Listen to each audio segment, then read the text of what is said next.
Dan santet yang dia kirim nih nggak sampai ke rumah korban. Santet tersebut malah akan berbalik arah menuju rumah si dukun, dan si dukun itulah yang kehilangan nyawanya karena santetnya sendiri. Hai, wassalamualaikum warahmatullahi wabarakatuh. Terima kasih sudah klik video ini. Oke, jadi di malam Jumat ini Nada akan kembali ngebahas salah satu kisah soal jahatnya sebuah ilmu hitam yang datang dari salah satu daerah di Indonesia. Nama daerahnya mohon maaf kali aku nggak mau sebut ya, karena yang jelas aku menghindari adanya kesalahpahaman yang mungkin saja terjadi kalaulah itu aku sebut nama daerahnya. Intinya memang masih ada di daerah Indonesia ini. Dan juga yang mau aku jelasin kan soal si ilmu hitamnya, bukan si ilmu hitam ini berasal dari daerah mananya ya kan. Karena pastilah nggak semua orang bisa percaya hal yang menyeramkan itu, termasuk aku juga. Karena mungkin belum dilihat di depan mata, bahkan mungkin belum merasakan gitu kan. Tapi sedikit banyak juga aku lumayan penasaran juga nih sama kisah ini setelah mendengarkan cerita dari teman aku yang berasal dari daerah sana soal kekejaman dari ilmu hitam ini Jadi aku tuh cuma pengen kasih tahu, oh ternyata ada ya ya ilmu hitam yang kayak gini kali kerjanya Dan oh ternyata ada loh orang yang pernah mengalami hal menyeramkan ini gara-gara ilmu hitam tersebut. Dan yang jelas sekali lagi aku disclaimer, semua balik ke kepercayaan kita masing-masing ya. Nah jadi lanjut, seperti yang sudah kita ketahui, negara kita ini memang sangat terkenal kali dengan banyaknya cerita mistis dan mitos-mitos kan Dan aku yakin kali kalian semua pasti sudah akrab dengan yang namanya kuntilanak, pocong, genderuwo. Tapi ya kali ini kalian pernah nggak dengar yang namanya Swanggi Nah untuk kalian yang belum pernah dengar, termasuk aku juga salah satu orang yang baru mendengar soal Swanggi ini, aku akan menceritakan jenis ilmu hitam Swanggi ini dari beberapa referensi yang aku dapat di video ini ya. Jadi jom jangan berlama-lama, kita masuk dulu nih ke iklan ini nih, coba.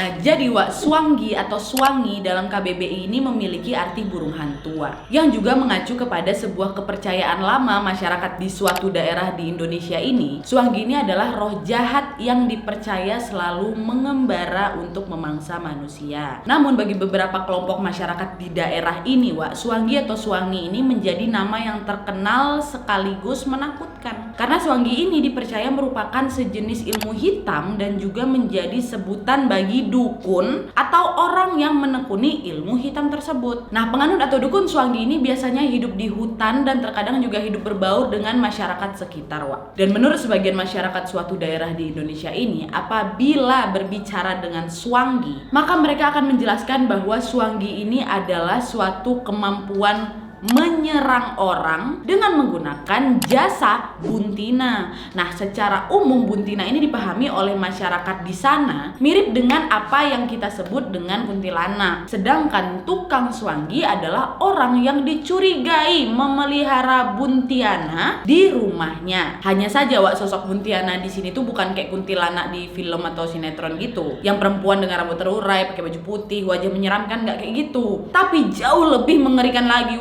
Dan satu ciri yang disepakati oleh masyarakat setempat adalah buntiana ini dikenal dari teriakannya yang khas di malam hari yang sering terdengar di sekitar rumahnya si tukang Swanggi. Kenapa aku bilang tukang arah ke sini, bukan tukang Swanggi. Nah, buntiana atau Swanggi ini ditakuti oleh masyarakat tersebut karena ilmu ini biasanya digunakan untuk menghilangkan nyawa musuh atau orang yang tidak disukai, ya seperti basicnya ilmu hitam lainnya Dan Swanggi ini dapat dikirim agar bisa merasuki siapa saja tanpa pandang bulu. Lalu korban yang dirasuki ini akan meninggal dengan cara-cara yang kadang-kala nggak masuk akal Ada yang sakit tanpa penyakit yang jelas, ada pula yang mengalami gangguan jiwa, depresi, hingga akhirnya meninggal dunia dalam situasi yang tidak wajar. Dan ilmu hitam Swanggi ini menuntut orang yang mempelajarinya untuk menyediakan seperti biasanya tumbal dari keluarganya atau keturunannya sendiri. Jika tidak kuat mental dalam memenuhi salah satu persyaratan ini orang tersebut itu bisa mengalami gangguan jiwa alias gila. Dan supaya seseorang ini bisa menjadi Swanggi, orang tersebut harus belajar dengan Swanggi lainnya. Dan ujian terakhirnya adalah orang yang belajar Swanggi itu harus dimutilasi dan harus dapat hidup kembali dengan ilmu yang telah dia pelajari. Kalau dia main-main dalam belajar, dia nggak simak pelajarannya, nggak bisa balik badanmu yang udah potong-potong itu gitu. Dan cara lain agar dapat menjadi suanggi ini, Wak, orang tersebut harus terkena efek dari daun suanggi. Nah, daun suanggi itu apa, Wak? Daun suanggi ini sejenis tanaman tertentu yang kalau misalnya dilihat dari mata manusia biasa nih ya, cuma berupa daun singkong atau daun pisang aja. Tapi dalam penglihatan para suanggi, daun singkong atau daun pisang itulah yang sesungguhnya adalah daun suanggi. Dan orang yang mendalami ilmu suanggi itu harus memakan daun ini, Wak. Nah, apabila sudah dimakan, orang tersebut akan terkena penyakit yang tidak bisa disembuhkan, dan orang yang terkena efek dari daun suanggi secara tidak langsung sudah disebut sebagai suanggi. Masa makan daun singkong, daun pisang udah jadi suanggi? Yang jelas itu salah satu syarat lah mungkin ya. Aku dari kemarin makan daun singkong udah jadi suanggi lah aku ini. Enggak coy. Itu salah satu syaratnya, Wak. Salah satu syarat. Tayan tanda pula itu. Nah, lanjut, Wak. Pembicaraan tentang suanggi di beberapa kelompok masyarakat termasuk dalam topik yang sangat tabu pastinya. Karena beberapa kelompok masyarakat tersebut percaya jika mereka membicarakan soal suanggi, maka suanggi itu akan muncul dan menghilangkan nyawa mereka. Jadi kayak tabu, jangan kau sebut soal suanggi gitu. Bahkan ya, Wak, ya, jika ada orang luar yang bertanya tentang suanggi, pasti jawaban yang mereka berikan tuh ya sesingkat-singkat mungkin tuh, sangat minim gitu. Dan selain kepercayaan bahwa suanggi ini adalah sejenis ilmu hitam, Wak, ada pula sebuah pulau di salah satu daerah di Indonesia yang sering disebut-sebut sebagai Pulau Suanggi. Nah, Pulau Suanggi ini dalam pandangan ilmu mistis ya adalah sebuah istana megah kali yang terdiri atas 3 bagian, yakni bagian depan yang menjadi tempat persidangan, dan kemudian di bagian tengah tempat raja memimpin persidangan, terus bagian belakangnya tempat pembantaian dan dapur tempat memasaknya mereka. Dan pulau ini juga disebut-sebut memiliki sebuah batu berbentuk kayak altar gitu, kayak meja persembahan darah para korban suanggi untuk para penghuni alam gaib. Bahkan nih, Wak, ya, menurut penuturan warga setempat, jika salah seorang warga setempat sedang sakit kritis gitu, arwah orang tersebut sudah dijemput oleh kapal khusus yang dikawal sama perahu-perahu kecil dengan nahkoda dan anak buah kapal, Wak, berupa arwah-arwah leluhur ataupun suanggi-suanggi dari pulau tersebut. Katanya gitu. Nah, dari tadi aku bahas suanggi kalian. Suanggi itu bentuknya kayak apa sih? Dan ini baru kita masuk ke penggambaran tentang si sosok suanggi ini, Wak, ya, check it out.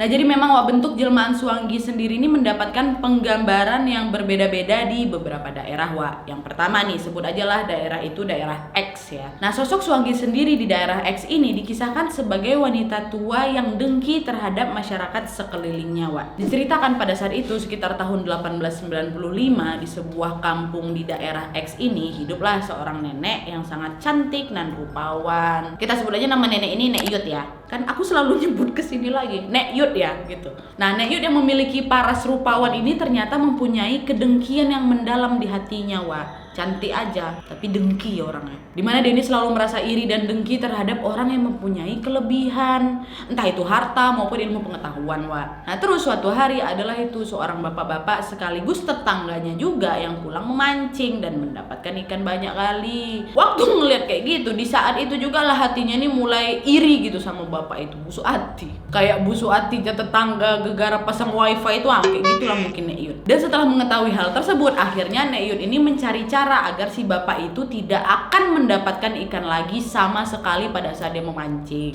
Terus dia pun pergi lawak ke hutan dan menyembah sebuah pohon yang besar kali selama 40 hari agar mendapatkan ilmu sihir dari penunggu pohon besar tersebut. Dan setelah 40 hari berlalu, Nek Yud ini pun akhirnya mendengar suatu bisikan yang menyuruhnya untuk pulang dan mulai mempraktekkan ilmu sihir yang diberikan oleh penunggu pohon besar itu. Dia pun jadi puas lawak kan, senang hati dia karena memang usahanya untuk menghentikan tetangganya ini mendapatkan ikan yang banyak berhasil. Pulanglah ini kan dia ke rumah. Sesampainya dia di rumah, tingkah lakunya malah jadi aneh, Wak. Tatapan matanya itu pun langsung kemerah-merahan bagaikan iblis, dan ditunggunya itu hari sampai malam untuk bisa melancarkan ilmu yang baru saja dia dapatkan itu. Nah, terus setelah dia yakin bahwa warga kampung sudah terlelap dan malam nih kan, dia pun mulai mempraktekkan ilmu sihir yang dia dapat dari hutan itu, Wak. Dan saat dia ingin mempraktekkan ilmu sihirnya, tiba-tiba lehernya seperti kecekek. Dia pun berteriak lah itu kesakitan. Tetangga Nek Yud pun terbangun mendengar teriakan Nenek Nek Yud kan. Langsung lah itu memanggil warga lain untuk juga turut membantu Nek Yud. Tapi setelah mereka nyampe di rumah Nek Yud, mereka melihat nenek tersebut sudah meninggal dunia secara mengenaskan. Dan dari situlah beberapa warga pun percaya bahwa Nek Yud ini telah belajar ilmu sihir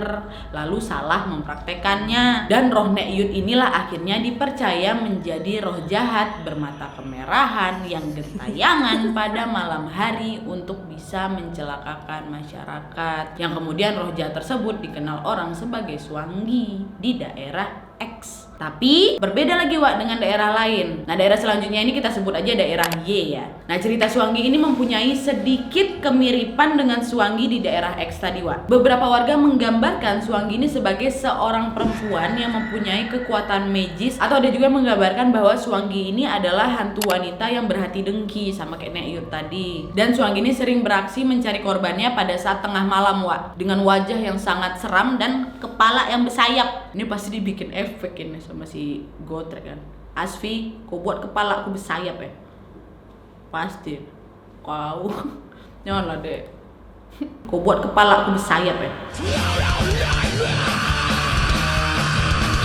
Nah, Swangi di daerah Y ini terkenal dengan ritual mistiknya Wak, yaitu menari di tengah bulan purnama. Nah, jika seseorang dituduh sebagai Swangi Wak, biasanya nasib orang tersebut pun akan berakhir fatal juga. Karena bagi mereka yang diduga terbukti menjadi Swangi, mereka itu akan dihilangkan nyawanya oleh masyarakat dan mayat mereka ini akan dibuang ke laut. Itu di daerah Y. Nah, lain lagi Wak, di daerah ketiga yang kita sebut aja daerah Z ya. Beberapa wilayah di daerah Z ini menyebut Swangi dengan sebutan yang berbeda-beda. Ada yang menyebutnya dengan sebutan Nyata, dan ada juga yang menyebutnya dengan sebutan Hinata Wak. Nah, Swangi atau Nyata atau Hinata sendiri sering terlihat berupa sebentuk bola api yang menyala dan melayang-layang di atas rumah sasarannya. Atau masyarakat Jawa biasanya mengenal ini dengan sebutan Banaspati kan. Nah, itu kalau di daerah Z bentuknya kayak itu, bola api itu Pak. Banyak juga kan sebutan bola api ini. Kurasa juga di beberapa daerah, nggak cuma di daerah Z ini aja, pasti juga mengenal ada ilmu santet yang kayak bola api itu. Tapi di situ disebut Swangi daerah Z ini. Nah, sementara kepercayaan di beberapa daerah lainnya juga menggambarkan si Swangi ini sebagai dukun ilmu hitam yang dapat menjelma menjadi sosok yang sangat mengerikan, yang mempunyai mata merah dengan gigi yang tajam, yang suka memakan daging manusia Wak, dan juga dapat berubah wujud menjadi binatang untuk bisa menyelinap masuk ke dalam rumah korbannya. Dukun tersebut pun hidup di antara masyarakatnya Wak ya, selayaknya manusia normal lah gitu. Dan dukun yang dapat menjelma tersebut juga sering melakukan aksinya di malam hari. Dan ciri-ciri dukun yang dapat menjelma menjadi Swangi ini memang kayak sulit dilihat secara kasat mata Wak. Biasanya nih ya, orang yang juga memiliki ilmu yang sangat tinggi juga lah yang dapat mengidentifikasi mereka dengan ciri-ciri mata yang terang menyala dan sangat berbeda dengan manusia pada umumnya. Jadi cuman orang-orang yang mempunyai kelebihan khusus lah gitu. Wop, kau Swangi nih, gak usah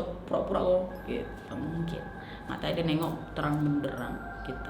Nah, ada juga Wak yang mengatakan jika tercium aroma binatang kuskus, maka dukun yang dapat menjelma menjadi Swangi ini berarti ada sekitar kita. Kalian jaga itu dong. Coba kalian dus-dus. Kalau ada nih kalian lagi ngumpul sama kawan-kawan kan. Nah, terus ada tercium bau kuskus ini. Siapa ada Swangi di antara tempat kalian itu? Coy, nggak bercanda. Lanjut. Udah habis segmen ini, maaf. Nah, itu tadi Wak beberapa bentuk-bentuk dari si Swangi ini yang aku yakin juga di beberapa tempat kalian juga ya ada kan yang seperti ini, cuman penyebutannya aja yang berbeda. Nah, sekarang baru nih kita masuk ke bagaimana sih cara si Swangi ini mencelakai korbannya kan. Penasaran pula awak.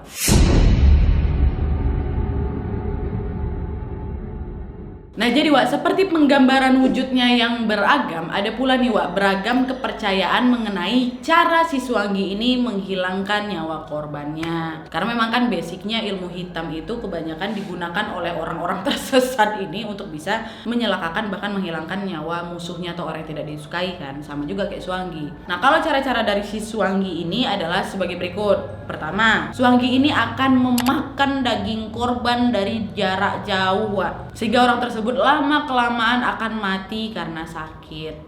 Terus ada lagi nih cara kedua selain memakan daging korban dari jarak jauh. Ketika si korban yang ditargetkan ini berada dalam jarak dekat sama si orang dengki ini, Suwanggini juga dapat langsung memakan tubuh korbannya secara goib. Entah kayak gimana caranya, jangan kutanya aku, mohon maaf nggak tahu aku caranya. Pokoknya dia kayak seperti memakan, betul dimakan. Kalau kata korbanku, iya Nat dimakan, kata dimakan, kata dia gitu. Kalau kalian pengen banget video aku dijadiin meme, boleh. Seperti itu.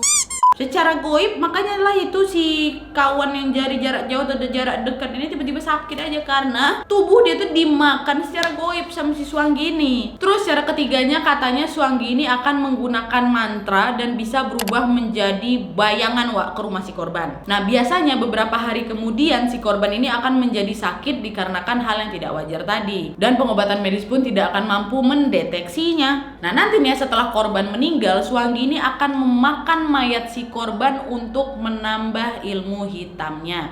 Misalnya nih ya, Suwanggi itu akan makan isi perut korban. Terus cara keempatnya dukun dengan bantuan Suwanggi ini akan mengirimkan santet dengan cara membaca arah angin untuk memastikan angin itu bertiup menuju rumah korbannya. Kemudian dukun tersebut akan menjentikkan itu beberapa benda-benda yang memang ingin dimasukkan ke dalam tubuh korbannya secara goib pasti. Dan jika santetnya itu berhasil dalam tubuh korban ini akan dipenuhi, pasti kalian pernah dengar kayak benda-benda asing, paku, jarum, entah apa itulah, sehingga merusak fungsi organ si korban secara perlahan sampai si korban ini meninggal dunia. Tapi cara ini juga dipercaya bisa menjadi bumerang untuk si dukun itu sendiri karena apabila dia salah nih baca arah angin dan santet yang dia kirim nih nggak sampai ke rumah korban, santet tersebut malah akan berbalik arah menuju rumah si dukun, dan si dukun itulah yang kehilangan nyawanya karena santetnya sendiri. Padan muka. Itu cara keempat. Kita lanjut ke cara kelima. Suwanggini juga dapat berubah menjadi arwah perempuan jahat berbentuk wanita cantik yang mengincar para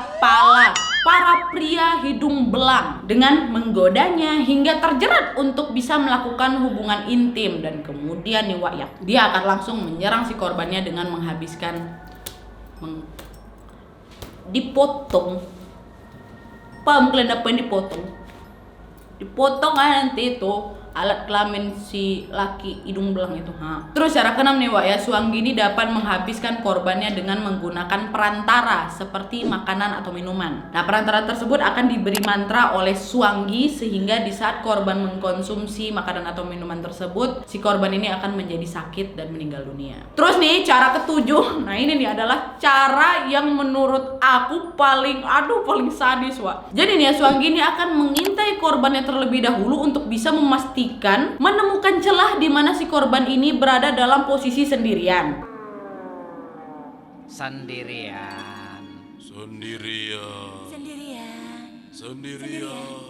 Supaya perbuatan ini tidak dilihat oleh orang lain kan. Nah ketika si korban itu lagi sendirian, Suwanggini akan melemparkan batu kecil atau kayak tanah gitulah yang sudah diberikan mantra, sehingga ketika batu atau tanah tersebut mengenai tubuh si korban itu bakal jatuh pingsan. Nah ada pingsan si korbannya ini Kemudian si Suwanggini akan melukai korban dengan kekerasan berkali-kali hingga korban meninggal, kayak dipukul, ditusuk, tadi apain lah, pokoknya secara langsung nih. Dan meninggal si korbannya nggak berhenti sampai di situ Setelah si korbannya ini meninggal, Suwanggi ini akan menjilati setiap luka yang ada di tubuh korban. Kenapa dijilat Jadi ternyata Suwanggi ini menjilati luka-luka atau lebam-lebam di tubuh korban ini supaya bekas-bekas luka yang lebam tersebut bisa hilang Nih jadi udah ditumbuk kan sampai meninggal nih si korbannya. Nanti luka-luka yang ada di tubuh korban dijilatinya, nanti hilang itu bekas lukanya tuh hilang, bekas lebamnya tuh hilang. Setelah itu si korban ini bakal bangun lagi bangun di pandangan orang-orang. Oh ya udah, anak ini masih hidup gitu loh, bakal balik normal lagi tanpa ada bekas luka atau lebam kan udah dijilat sama si Suwanggi itu. Nah setelah si korban ini bangun, Suwanggi ini akan memasukkan benda goib seperti telur ke dalam mulut si korban. Dimasukkannya kan. Dan telur tersebut konon akan berubah menjadi seekor kadal dalam tubuh korban yang membuat si korban ini atau korban yang sudah meninggal ini bisa hidup kembali untuk sementara. Jadi sakjane dia udah meninggal, dia jadi normal lagi, habis itu dimasukin telur. Nah sebenarnya kadal yang hidup dalam tubuh itu, makanya kayak hidup kembali untuk sementara itu si korbannya. Kesian kan Nah ya udah, setelah itu korbannya ya udah hidup normal seperti biasa aja. Jadi bisa disimpulkan simpulkan selama si korban ini hidup kembali, kasarnya nih Wak ya, emang tinggal raganya aja tuh yang digerakkan sama si Suanggi ini, macam boneka gitulah, hidup kembali, tapi tatapan korbannya tuh udah kosongnya gitu. Nah dengan cara kayak gini pasti nggak ada yang curiga lah itu sebenarnya si korban ini udah meninggal. Nah nanti setelah beberapa hari barulah itu Wak Suanggi ini menggerakkan tubuh korban agar seolah-olah terjadi kecelakaan yang natural gitu Wak, kayak terjatuh dari tangga, dari motor, kecelakaan mobil dan lain-lain, karena memang dia yang gerakkan badannya si orang yang sudah meninggal ini. Nah kalau udah kecelakaan atau meninggal dengan natural itu tanda kutip, jadi orang-orang kan langsung ngira kan kalau memang si korban ini meninggal ya udah karena musibah tersebut, bukan gara-gara Suanggi ya kan. Gila nggak itu? Halus sekali mainnya, nggak main racun, nggak main apa, dijadiin boneka Wak. Inilah kisah dari kawan aku itu. Jadi nggak dimasukin benda-benda goib atau itu alat kelaminnya nggak dipotong atau nggak sakit tiba-tiba, nggak. Jadi dibikinnya kayak benar-benar kecelakaan gitu loh. Nah tapi dia belum selesai sampai di sini Wak ceritanya, mohon maaf nih. Dan setelah si korban ini meninggal dan dikuburkan Wak, Suanggi ini dipercaya akan mendatangi makam korban untuk mengambil secara goib telur kadal yang tadinya dimasukkan ke dalam tubuhnya si korban serta beberapa helai rambut korban. Nah ini dilakukan oleh Suanggi untuk dijadikan bukti kepada orang yang telah memerintahkan dia ini untuk menghilangkan nyawa si korban. Jadi kayak bukti itu apa memang si korban ini memang udah betul-betul meninggal dunia gitu loh. Dan ada juga yang mempercayai bahwa si Suanggi ini mendatangi makam korban untuk mengambil kepala dari mayat korban ini dan kemudian mereka bernyanyi-nyanyi dan menari-nari di depan rumah orang yang memerintahkannya sebagai tanda perayaan Wak. Gila sih. Ini kalau memang betul ada yang terjadi kayak gini, astagfirullahaladzim. Woi, sadar, kau sekarang cuma sekedar nengok si Suanggi menari-nari depan rumahmu. Kau tengok di akhirat, gak usah lah nunggu akhirat ya Wak ya. Karma dunia itu ada, sabar-sabar aja kau ya. Nah seperti halnya ilmu-ilmu hitam lainnya Wak, Suanggi ini pun juga mempunyai beberapa pantangan. Nah pantangan si Suanggi ini adalah jeruk purut, ikan poro babi, ini pun aku gak tahu ikannya kayak mana, dan koral laut Wak. Karena jika Suanggi ini dihadapkan dengan benda-benda tersebut, katanya Suanggi ini akan menjadi beringas dan jahat. Maka apabila ada Suanggi yang bersembunyi di antara kelompok masyarakat nih Wak ya, mereka pun dapat dengan gampang teridentifikasi. Begitu. Oke Wak, jadi itu tadi ya sedikit kisah tentang si Suanggi. Serem kali kan? Tapi gimana menurut kalian? Biar kalian tahu aku selama cerita ini merinding ini, takut juga, deg-degan ya kan?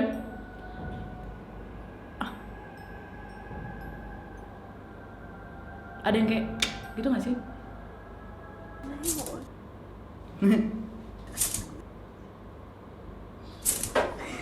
Ayolah kita akhiri aja yuk. Ayo kita akhiri. Udah habis mana tadi ya? Udah closing, alhamdulillah, lanjut. Dan semoga aja tuh mitos soal kalau Suanggi disebut Suangginya datang tuh cuma mitos nih. Mohon maaf, ya kan? Ini udah. Ya, pokoknya gitu Wak. Gimana menurut kalian? Aku pengen dengar kali. Mungkin ada di daerah kalian sendiri, bukan di daerah ini aja yang ada ilmu hitam seperti disebut Suanggi. Kalau di tempat kalian disebutnya apa? Dan mungkin juga ada di antara kalian sudah pernah mengalami atau mendengarkan cerita dari yang nggak tahu lah, dari orang terdekat kalian soal ilmu hitam yang pernah dijeratnya. Bisa banget komen di bawah. Dan yang pasti aku selalu mendoakan semoga kita dijauhkan dengan ilmu-ilmu hitam yang nauzubillah min zalik ini Wak ya. Yang jelas tetap jaga doanya, tetap jaga sholatnya. Itu udah kayak betul-betul kunci lah kita dijauhin dari ilmu-ilmu hitam atau apalah itu namanya itu ya. Oke Wak, jadi sekian dulu videonya. Terima kasih yang sudah menonton. Buat kalian yang pengen dapat koleksi baru dari Shalita Benadia Oomara, boleh langsung klik aja linknya di description box di bawah. Hari ini aku pakai Alana yang black. Udah ada Alana black belum? Kalau belum boleh langsung aja tuh coba diklik aja ya kan. Dan jangan lupa follow Instagram @shalitaofficial, karena nanti menjelang bulan puasa apalagi lebaran kita akan memberikan banyak promo-promo nih Wak. Tenang aja ya kan. Dan terima kasih sekali lagi untuk kalian yang sudah memiliki koleksi dari Shalita Benadia Oomara. Oke Wak, jadi sekian dulu videonya. Terima kasih yang sudah menonton. Kalau kalian suka video ini, klik like-nya. Jangan lupa komen di bawah untuk ide dan saran-saran untuk video selanjutnya. Jangan lupa nyalain notifikasinya supaya kalian tahu kalau aku upload video baru. And as always, jangan lupa untuk klik tombol subscribe supaya kalian sama-sama tahu informasi menarik menarik dan menegangkan dari channel aku. Kawal aku 3 juta subscriber tahun ini, amin. Makasih ya Wak ya, see you next video Wak, bye.